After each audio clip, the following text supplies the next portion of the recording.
بسم اللہ الرحمن الرحیم۔ السلام علیکم ناظرین، آپ یوٹیوب چینل دیکھ رہے ہیں، میں عمران خان۔ سب سے پہلے تو جو لوگ شکوہ کرتے ہیں سوشل میڈیا پہ بہت زیادہ کہ پاکستانی نکلتے نہیں ہیں، اپنے حق کے لیے کھڑے نہیں ہوتے، خاص طور پہ وہ لوگ سوشل میڈیا پہ یہ بات کرتے رہتے ہیں، تو میں انہیں یہ بتاؤں کہ اس وقت آزاد کشمیر ہو یا بلوچستان ہو، لوگ کئی مقامات پر دھرنے دے کر بیٹھے ہیں اور اپنے جائز مطالبات یا اپنے حقوق کے لیے آواز اٹھا رہے ہیں۔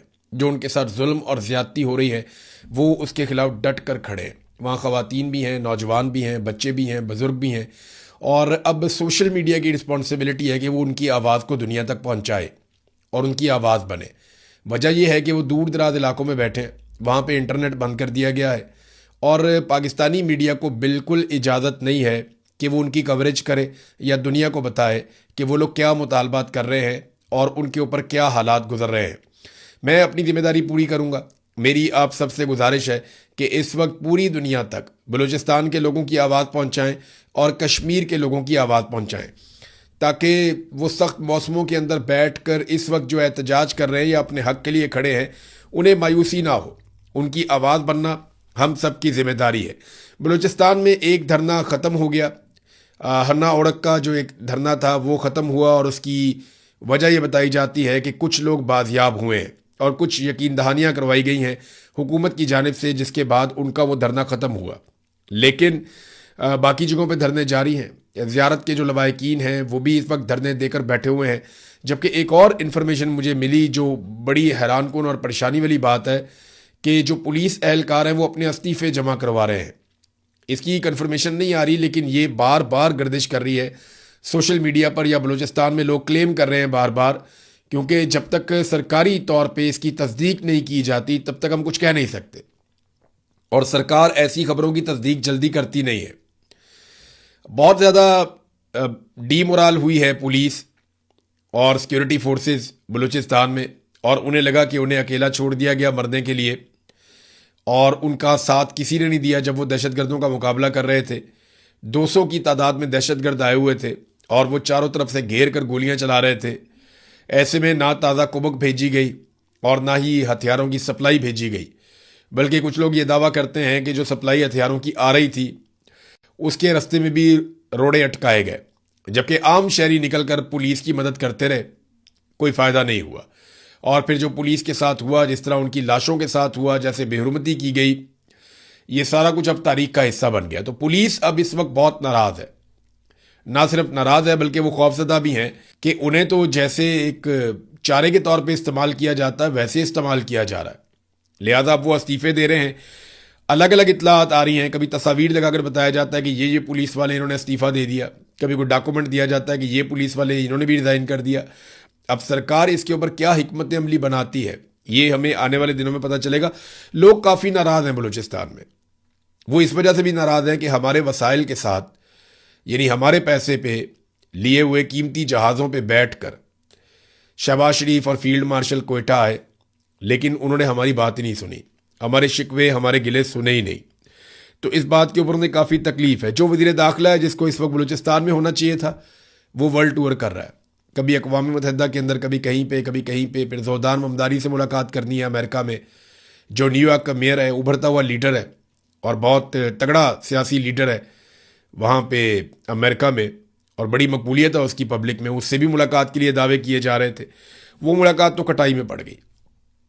اس کی وجہ یہ ہے کہ محسن نقوی کے بارے میں پاکستانیوں نے امریکہ میں باقاعدہ یہ ٹرینڈ چلایا، اور امریکن سرکار کو تو وہ نہیں قائل کر سکے کیونکہ وہاں پہ ڈونلڈ ٹرمپ ہے، اس کو کوئی فرق نہیں پڑتا، لیکن زہدان ممدانی جو ہیں، جو میئر ہے نیو یارک کا، اس کی ٹیم کے ساتھ رابطہ کیا، ان سب کو ٹیگ کر کے باقاعدہ کمپین چلائی۔ اس میں کچھ ڈاکٹرز ہیں وہ بڑے امپورٹنٹ رول پلے کرتے رہے، اس کے علاوہ کچھ صحافی بھی ہیں، وقاص احمد صاحب بھی ہیں۔ وہ لوگ یہ لکھتے ہیں کہ اگر آپ محسن نقوی جیسے فاشسٹ آدمی سے ملاقات کرتے ہیں تو اس کا مطلب ہے کہ آپ ان لوگوں کے ساتھ تعلقات بنا رہے ہیں جنہوں نے مجھ پر دباؤ ڈالنے کے لیے میری فیملی کو پاکستان میں اغوا کیا اور انہیں نقصان پہنچایا۔ یہ کام تو احمد نورانی صاحب کے ساتھ بھی کیا گیا، شہباز گل کے ساتھ بھی کیا گیا، ان کا بھائی اٹھا لیا، یہاں پہ جو شہزاد اکبر صاحب ہیں ان کے ساتھ یہ کیا گیا، اظہر مشوانی کے ساتھ یہ کیا گیا، کئی لوگوں کو خود اغوا کیا گیا، کئی لوگوں کی فیملیوں کو اغوا کر لیا گیا، کئی لوگوں کے خاندانوں کو دربدر کر دیا گیا۔ تو یہ سب کی کہانی ہے۔ تو اب جو انفارمیشن آ رہی ہے، اب تک کی اطلاع ویسے یہ بہت گھنے ہیں, کوئی پتہ نہیں ان لوگوں کی ملاقات ہو ہی جائے, پورا زور اور طاقت تو یہ لگا رہے ہوں گے. لیکن اب تک کی جو اطلاع آ رہی ہے, ممدانی نے ملاقات کرنے سے انکار کر دیا, اور یہ دعویٰ کیا جا رہا ہے سوشل میڈیا کے اوپر جو ایکٹیوسٹ ہیں امریکہ میں موجود پاکستانی, ان کی جانب سے, کہ جناب جو ایک پہلے ملاقات طے کی گئی تھی وہ ملاقات اب کینسل کر دی گئی ہے. میئر ممدانی کی جو کمیونیکیشن ڈائریکٹر ہیں انہوں نے یہ سٹیٹمنٹ دیا اور یہ دعویٰ کیا مہلکہ سمدانی نے کہ اب ممدانی ملاقات نہیں کر رہا محسن نقوی سے, کیونکہ اس کو اس بات کا آئیڈیا ہو گیا کہ یہ فاشسٹ لوگ ہیں, انہوں نے پاکستان میں قتل و غارت گری کی ہے, بہت نقصان پہنچایا ہے پاکستانیوں کو, لہذا وہ ملاقات منسوخ ہو گئی ہے. وزیر داخلہ کو اس وقت ہونا چاہیے تھا بلوچستان میں, لیکن وہ دنیا کا ٹور کر رہا ہے, کیونکہ آصف منیر صاحب سے جو تعلق داری عزیز داری ہے وہ شوق پورے کرنے کے لیے. اس آدمی کو شوق تھا وزیر اعلیٰ بننے کا, 1 سال تک وزیر اعلیٰ رکھا گیا. اس آدمی کو شوق تھا کرکٹ کے میدانوں پہ راج کرنے کا, اس کو پی سی بی کا چیئرمین بنا دیا گیا. پھر شوق پورا کیا گیا, پاکستان کا سب سے طاقتور عہدہ وزیر داخلہ پاکستان بنا دیا گیا, سینیٹر بنا دیا گیا. پھر اب شوق پورا کیا جا رہا ہے, وزارت خارجہ کا بھی شوق پورا کرنا ہے.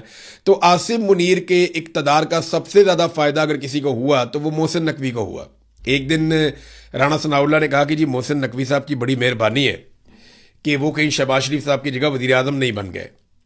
تو اگر فیلڈ مارشل آصف منیر چاہے تو کسی وقت بھی کوئی نگران سرکار بنا کے یا قومی حکومت تشکیل دے کر وہ محسن نقوی کو وزیر اعظم پاکستان بھی بنا سکتے ہیں.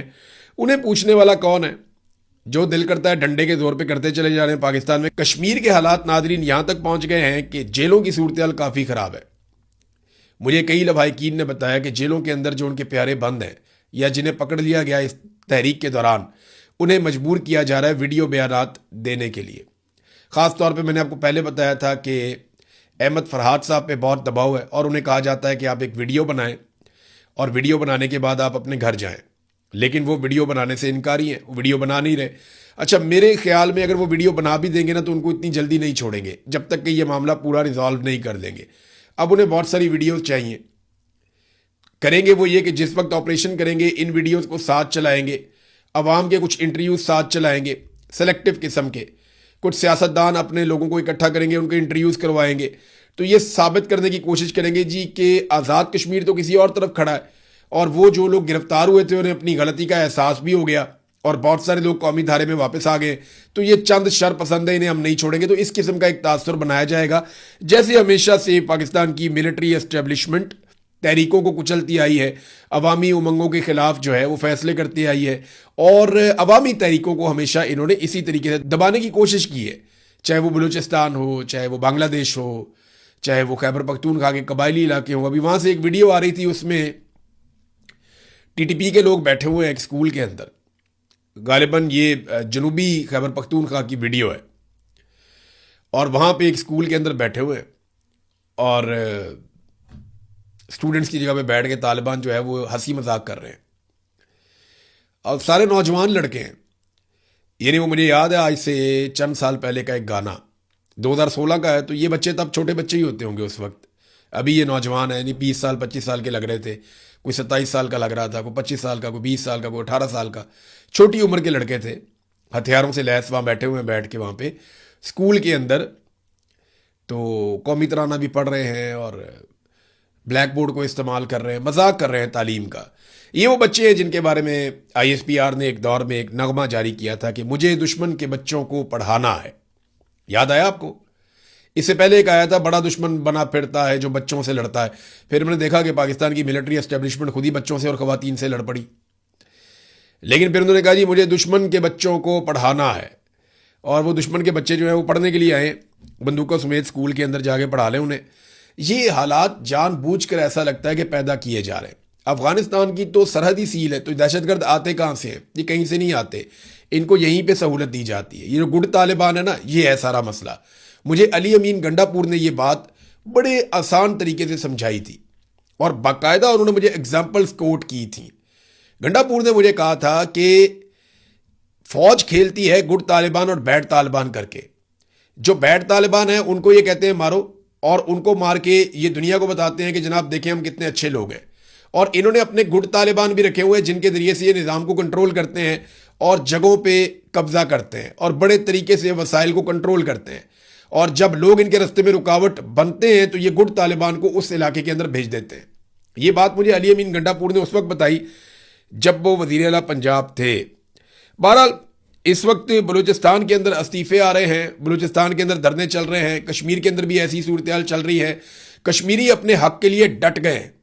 تو اب پاکستانیوں کی رسپانسبلٹی ہے کہ جہاں جہاں انہیں موقع ملے وہ کشمیریوں کی آواز پوری دنیا تک پہنچائیں. کشمیری خود بھی بڑے تگڑے زوردار طریقے سے اپنی آواز دنیا تک پہنچا رہے ہیں. ناظرین, خیبر پختونخوا میں جو مراعات والا بل آیا تھا, جو ایک قانون پاس کیا گیا, اس پہ گورنر خیبر پختونخوا نے بہت عجیب و غریب سٹیٹمنٹ دے دیا. گورنر نے کہا جی میں اس کے اوپر دستخط ہی نہیں کروں گا.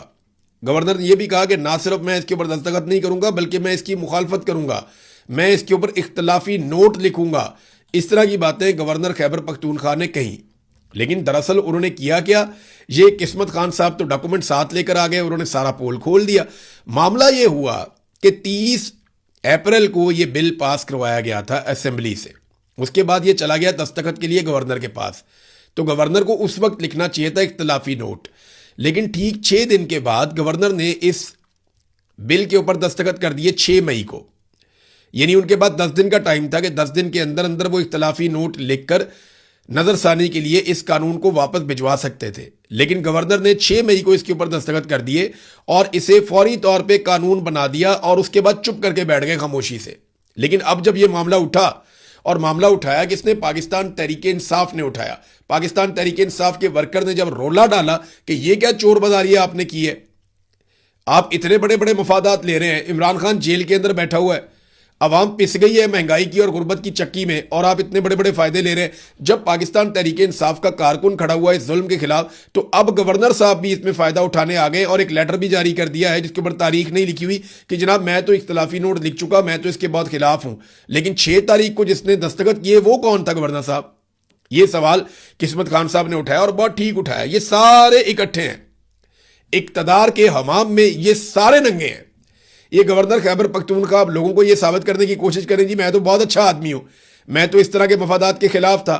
لیکن پی ایم ایل این بھی ساتھ تھی, پیپلز پارٹی بھی ساتھ تھی, فضل الرحمان بھی ساتھ تھا, اور سب نے مل کر یہ الاؤنسز, یہ مراعات, یہ سہولیات اور یہ عیاشیاں حاصل کرنے کی کوشش کی.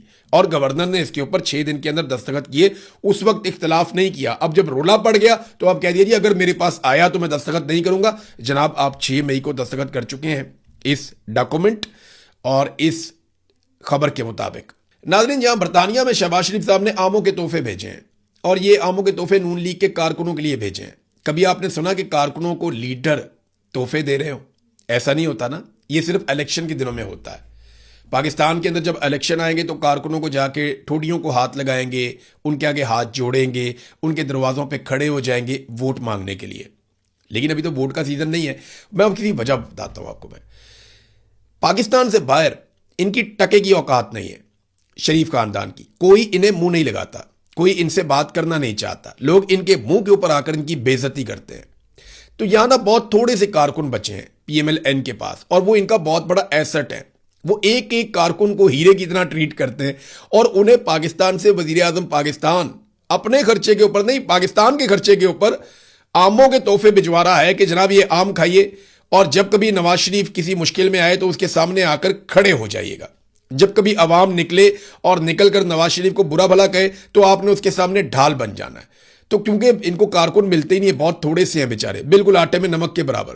تو ان کو خوش رکھنا ان کے لیے ایک بہت بڑا مسئلہ ہے. اور میں وہ ویڈیوز دیکھ رہا تھا کہ بڑے فخر کے ساتھ کارکن دکھا رہے ہیں جناب میاں صاحب نے ہمیں یہ آموں کی چھوٹی چھوٹی پیٹیاں بھیج دی ہیں, اور کبھی بریانی کے اوپر, کبھی آموں کی پیٹیوں کے اوپر, کبھی کسی چھوٹے موٹے فائدے کے اوپر. یہ ایسے ہی بیچارے چھوٹی چھوٹی چیزوں کے اوپر خوش ہو جاتے ہیں. تو چلے اللہ تعالیٰ انہیں خوش رکھے. ویسے انہی کاموں پہ لیڈرز نے عوام کو بڑے لمبے عرصے سے لگایا ہوا ہے. ناظرین, مریم نواز کا ایک ہی فلیگ شپ پروگرام تھا جو ان کا سب سے بڑا پروگرام کہا جاتا ہے, اور نواز شریف اور مریم نواز نے اس دور میں اگر کوئی واحد کام کیا تو وہ ستھرا پنجاب کا کام تھا کہ جناب یہ انہوں نے کیا ہے. اس کی حالت اب میں اگر آپ کے سامنے رکھوں تو آپ حیران ہو جائیں گے. ستھرا پنجاب کے جتنے بھی ٹھیکیدار ہیں, یہ پروجیکٹ اس طرح سے کام کرتا ہے کہ ٹھیکیداروں کو انہوں نے آگے سے ٹھیکے دیے ہوئے کہ آپ نے فلاں فلاں فلاں فلاں ایریا آپ کی ذمہ داری ہے, سرکار آپ کو پیسہ دے گی, آپ ان علاقوں کی صفائیاں کریں گے. سرکار عوام سے پیسہ اکٹھا کرے گی, سرکار اپنے اکاؤنٹ میں رکھے گی, ٹھیکیدار اپنے اپنے علاقوں کی صفائیوں کی ذمہ دار ہوں گے. جب وہ ٹھیکیدار صفائیاں کر دیں گے, ساتھ ساتھ جو عوامی پیسہ سرکار کے پاس پڑا ہے وہ اس میں سے اپنا حصہ نکال کے باقی ٹھیکیداروں کو دیتی رہے گی. یہ ہے فارمولا ستھرا پنجاب کا. کوئی اپنے گھر سے نہیں لے کر آئے, لیکن انہوں نے ایک ہی کمپنی بنائی تھی, یا ایک ہی جو ان کا فلیگ شپ پروگرام تھا وہ یہ ستھرا پنجاب تھا. اس کی حالت یہ ہے کہ جناب چند دنوں میں یہ دوسری اپیل آ گئی ہے ٹھیکیداروں کی جانب سے, اور پورا ایک اشتہار جاری کر دیا گیا. اپیل میں لکھتے ہیں, اپیل ثانی, محترم مریم نواز صاحبہ وزیر اعلیٰ پنجاب, ستھرا پنجاب پروجیکٹ کے تحت کانٹریکٹرز کے واجبات اور مسائل کے فوری حل کے لیے ہم دوسری اپیل کر رہے ہیں, اور ہم آپ کی خدمت میں ایک بار پھر انتہائی ادب اور احترام کے ساتھ درخواست کرتے ہیں کہ جیسا کہ ہم نے پہلے بھی آپ کی خدمت میں اپیل کی تھی, افسوس کہ ابھی تک اس پہ توجہ نہیں دی گئی. ہم شدید مالی مشکلات کا شکار ہیں. گزشتہ 6 سے 8 ماہ کے واجبات کی ادائیگی نہیں کی گئی. یعنی عوام سے پیسہ لے رہے ہیں, عوام کا خون نچوڑ رہے ہیں, لیکن پیسہ اپنی جیبوں میں ڈال رہے ہیں, ان سے طیارے خرید رہے ہیں, ان سے بلٹ پروف گاڑیاں خرید رہے ہیں, ان سے اپنے لیے عیاشی کر رہے ہیں, بیرون ملک دورے. لیکن جس عوام سے پیسہ لے رہے ہیں ان کے لیے جو ستھرا پنجاب کا ایک منصوبہ بنایا گیا ہے وہاں پہ وہ پیسہ ٹرانسفر نہیں کر رہے. 6 سے 8 مہینے ہو گئے ہیں, ٹھیکیدار کہہ رہے ہیں کہ ہمارے واجبات کی ادائیگی نہیں کی گئی, اور اگر یہ ادائیگی مزید نہیں کی جاتی تو پھر ہم کام نہیں کر سکیں گے. وہ کہتے ہیں جی ہمارے پاس گاڑیوں میں پٹرول نہیں ہے, ایندھن نہیں, ہم کام نہیں کر سکتے, اور آپریشن ہمارے بحال نہیں ہو پا رہے. فیلڈ سٹاف جو لوگ کام کرتے ہیں بیچارے, ان کو ہم تنخواہیں نہیں دے پا رہے. اب وہ تنخواہ 40,000 مقرر کی ہے, کسی کو 15,000 دیتے ہیں, کسی کو 20,000 دیتے ہیں, کسی کو 18,000 دیتے ہیں. وہ ایک ورکر نے تھوڑے دن پہلے شکایت لگائی اور پھر خودکشی بھی کر لی اور وہ دنیا سے چلا گیا. تو ورکروں کو تنخواہیں بھی نہیں مل رہی, اور انہوں نے کہا جی کہ اب ہم ایمرجنسی سروس فراہم نہیں کر سکیں گے, یا صفائی کی سروس ہم فراہم نہیں کر سکیں گے اگر 15 جولائی تک ہمارے واجبات, یعنی اگلے 5 دن کے اندر اگر واجبات نہ دیے تو صفائی ستھرائی ہو جائے گی بند. اس کے بعد انہوں نے کہا جی ہمیں اپنے عملے کی تنخواہوں کی ادائیگی کے لیے سخت مالی دباؤ کا سامنا ہے. وہ کہتے ہیں بڑی مہربانی ہوئے گی کہ آپ ہمیں پیسے دے دیں. اور یہ انہوں نے آگے لکھا کہ جناب جو کنٹریکٹرز ہیں بڑی مہربانی ہے کہ ترلا منت ہی ہے سارا. تو ایک ہی ان کا پروجیکٹ تھا جس کے اوپر یہ بڑا فخر کرتے تھے, اس پروجیکٹ کی حالت بھی میں نے آپ کے سامنے رکھ دی. عوام کو ناظرین انہوں نے بجلی کا ایک بڑا خوفناک جھٹکا لگا دیا ہے. مثال کے طور پہ یہ کیسر شریف صاحب نے ایک ٹویٹ کیا, جماعت اسلامی سے ان کا تعلق ہے. انہوں نے ایک بل لگایا جو 290 یونٹ کا ہے. اس میں لکھا ہے کہ جی یونٹ جو ہے وہ صرف 290 ہے, اور بل جو ہے وہ 55,000 روپے ہے. اب یہ کس کھاتے میں آیا یار؟ 300 یونٹ تک انہوں نے بجلی مفت دینی تھی, 290 یونٹ والے کو 55,000 روپے کا بل ڈال دیا. اور یہ جماعت اسلامی کے کیسر شریف صاحب نے ٹی وی کے اوپر اور سوشل میڈیا کے اوپر شیئر بھی کر دیا.